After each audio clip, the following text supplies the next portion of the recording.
the modern day workout now. You get your iPad or your laptop and you get a mat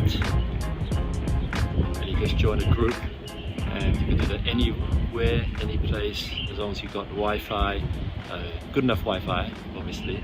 So this is live and it's with a group of people, or you can do one-on-one with people, but normally we do it in a group. You find a group that does it consistently.